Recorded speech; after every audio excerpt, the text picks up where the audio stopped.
Round কার্তুজ সহ গ্রেপ্তার হলেন বাংলা পক্ষের প্রধান গর্গ চ্যাটার্জি।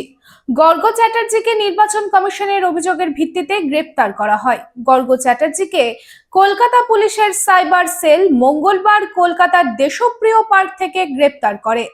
আসন্ন নির্বাচনের আগে ইভিএম নিয়ে সোশ্যাল মিডিয়ায় উস্কানিমূলক মন্তব্য করা এবং বিভ্রান্তকর তথ্য ছড়ানোর গুরুতর অভিযোগ রয়েছে তার বিরুদ্ধে। নির্বাচন কমিশনের এই অভিযোগের ভিত্তিতে পুলিশ তাকে আটক করে। বুধবার তাকে আদালতে হাজির করা হবে, যেখানে পুলিশ তার রিমান্ড চাইবে বলে আশা করা হচ্ছে। এদিকে এই গ্রেপ্তারের ঘটনায় বাংলা পক্ষের মধ্যে তীব্র প্রতিক্রিয়া দেখা যাচ্ছে। আর ভাড়া বাড়ি নয়, এবার আপনার নিজের স্বপ্নের বাড়ি গড়ে তুলুন। আপনার স্বপ্ন পূরণের সঙ্গী এবং দূষণমুক্ত খোলামেলা পরিবেশে নতুন ঠিকানা আনন্দ নিকেতন, কুমারবাজার, বক্তানগর রোড, রানীগঞ্জ। এখানে রয়েছে 2 এবং 3 বিএইচকে অ্যাপার্টমেন্ট। মাত্র 1 কিলোমিটার দূরত্বে পেয়ে যাবেন station, market, bus stand, bank, school, হসপিটালের সুবিধা। সন্নিকটে জাতীয় সড়ক, বাঁকুড়া মেদিনীপুর হাইওয়ে।